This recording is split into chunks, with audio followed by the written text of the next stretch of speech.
Godwin John ministries வழங்கும் தினம் ஒரு சத்திய வார்த்தை. இந்த ஆடியோ நிகழ்ச்சிக்கு உங்களை அன்புடன் வரவேற்கிறோம்.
தினம் ஒரு சத்திய வார்த்தை.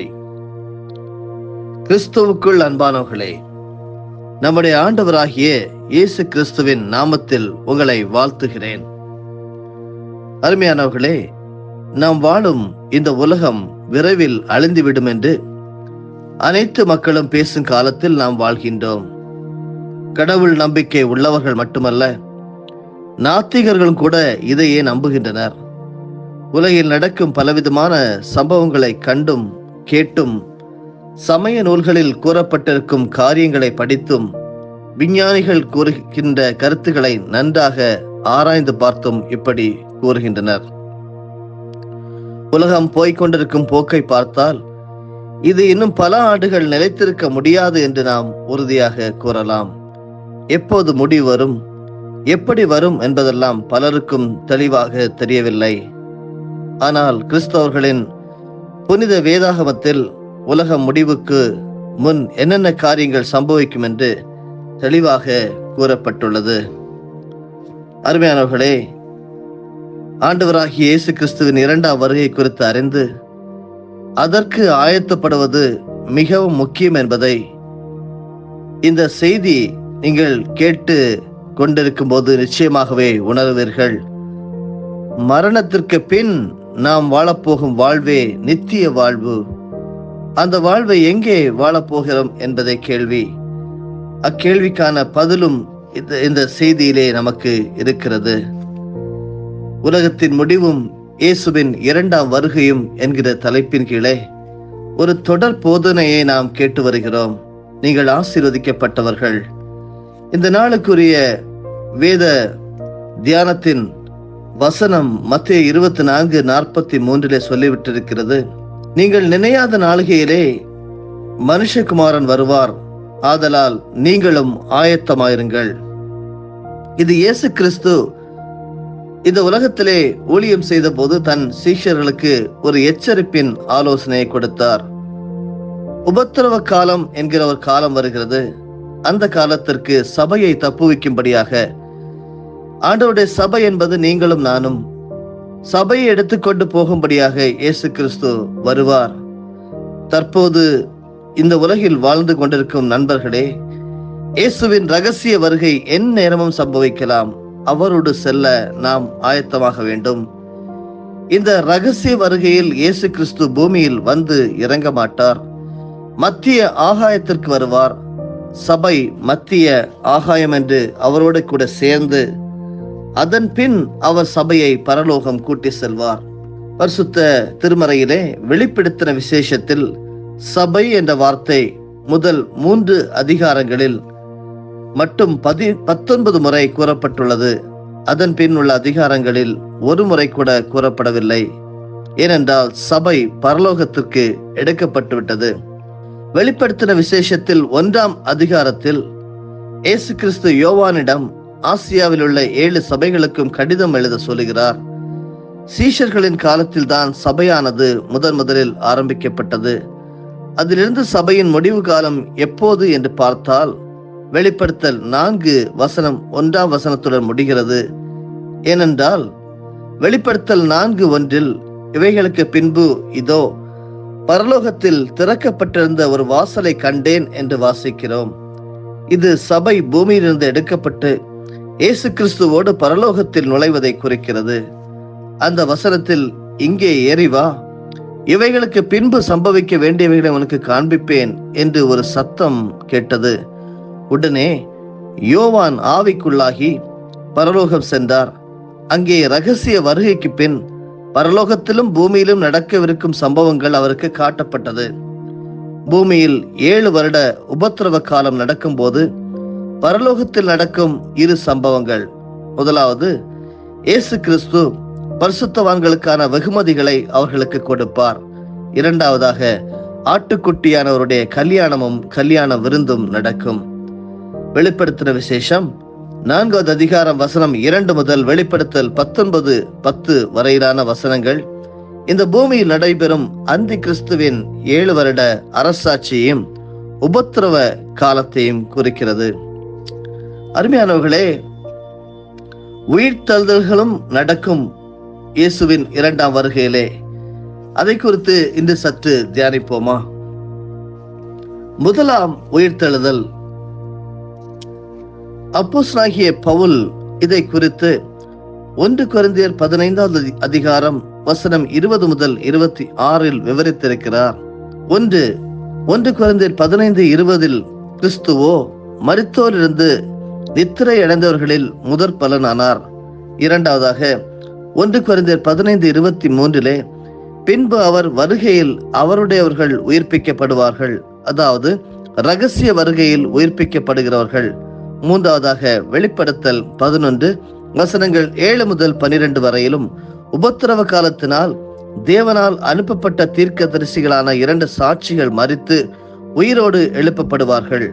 நான்காவதாக வெளிப்படுத்தல் 24 உபத்திரவ காலத்தில் அந்தி கிறிஸ்துவின் நாமத்தையாவது அதன் லக்கத்தையாவது, அது லக்கம் என்பது அது 666 என்கிற அந்த லக்கம், அதன் முத்திரையாவது தரித்து கொள்ளாதவர்களும் அந்த 7 வருடத்தில் தேவனுக்காக இரத்த சாட்சியாக மரித்தவர்களும் உயிர்ப்பிக்கப்படுவார்கள்.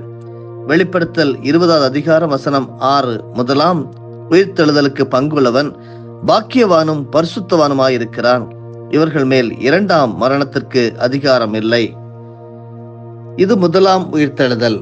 2ஆம் உயிர்த்தெழுதல் எப்படிப்பட்டதென்றால், முதல் மனிதனாகிய ஆதாம் காலத்திலிருந்து வெள்ளை சிங்காசன நியாய தீர்ப்பு வரைக்கும் தேவனை நம்பாமலும் அவரை ஏற்றுக்கொள்ளாமலும் மரித்தவர்கள் உயிரோடு எழுப்பப்படுவார்கள். இதுவே 2ஆம் உயிர்த்தெழுதல்.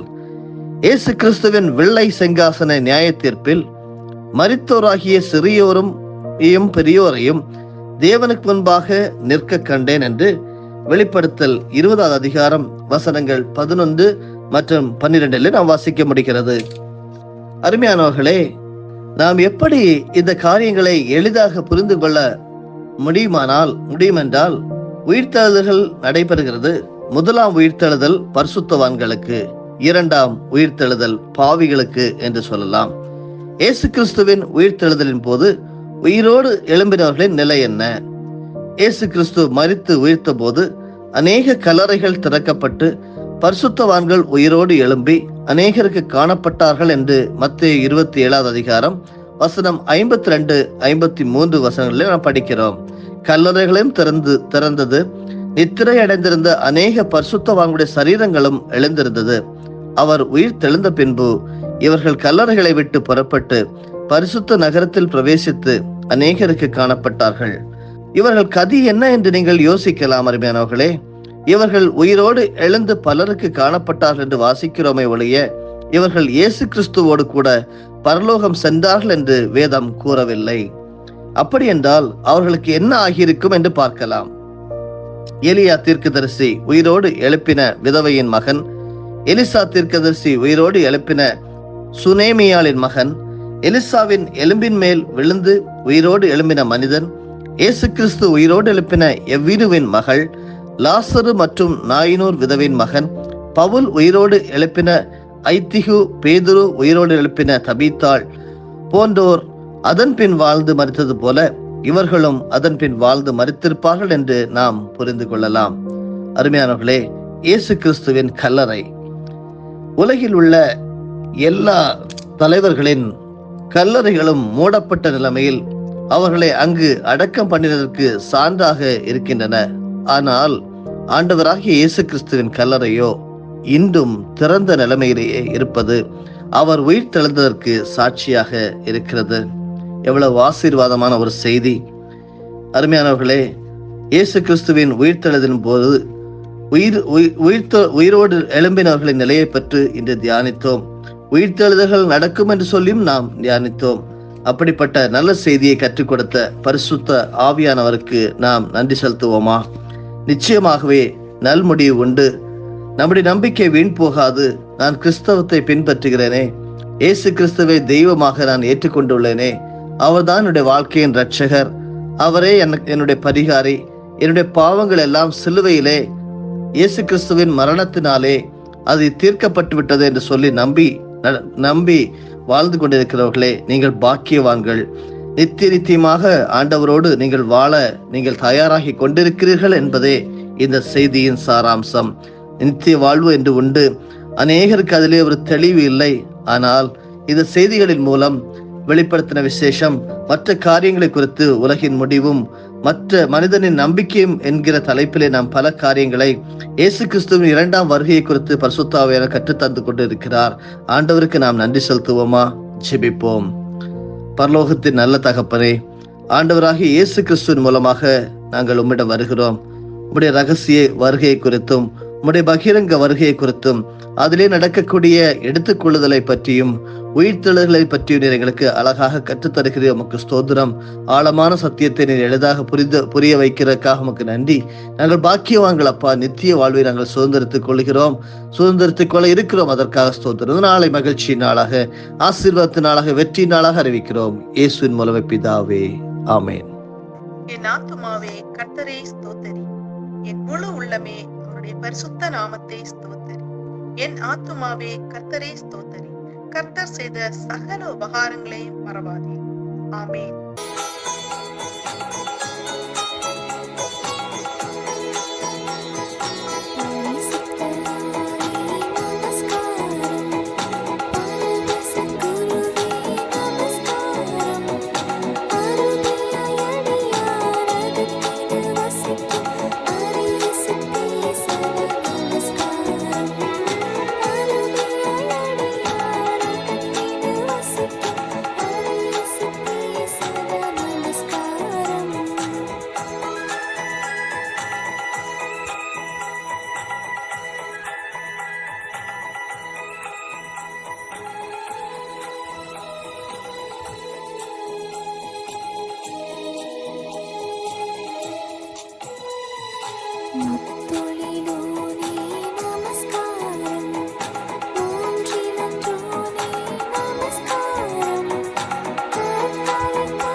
ஆண்டவராகிய இயேசு கிறிஸ்துவின் மூலமாக உங்களை நாங்கள் மனமாற ஆசீர்வதிக்கிறோம்.